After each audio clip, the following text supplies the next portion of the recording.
Caloocan's 2nd District Representative Edgar Erice went on ocular of a allegedly poorly built flood control structure in his turf and found major features wanting and needing big repairs. His predecessor, an embattled ex-representative, is crying out foul and pleads her innocence to the public, even though she's been on the list of dismissed Bulacan district engineers who received millions in kickbacks from FCPs, as our Mel Lismoras reports. House Senior Deputy Minority Leader and Caloocan City 2nd District Representative Edgar Erice personally inspected an alleged questionable flood control project in Caloocan City. According to Erice, it was a project from his predecessor and he expressed regret that it was not properly implemented. Ito yung maliwanag na mga naaksayang salapi. Daang milyon na aksaya yung salapi ng gobyerno dahil sa mga ganitong uri ng proyekto na wala namang master plan na drainage. For example, here, merong dalawang drainage system sa magkapila. Hindi naman to ganong binabaha, itong lugar na ito. At makikita mo, ngayon, gumawa sila winasak nila yung concrete na bago pa. So, nakita nyo yung concrete, meron ng wasak doon. So pagsisimula na yan ng deterioration ng concrete.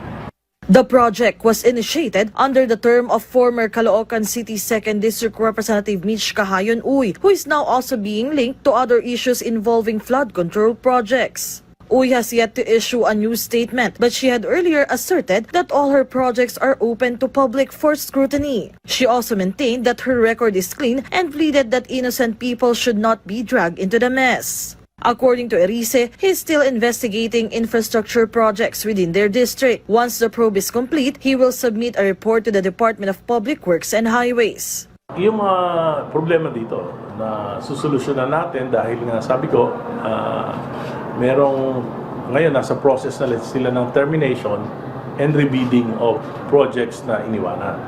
Pero it will take time. It will take time. Dapat talaga, ibabalansin talaga yung problema na ito kung paano tutuloy-tuloy pa rin yung construction industry, pero dapat maingat na maingat. To help stamp out corruption in the country, Erice is pushing for various reforms in the government. For its part, the House Minority Bloc is advocating for strengthening the powers of the Independent Commission for Infrastructure. Dapat talaga kung may investigative body, dapat created by law.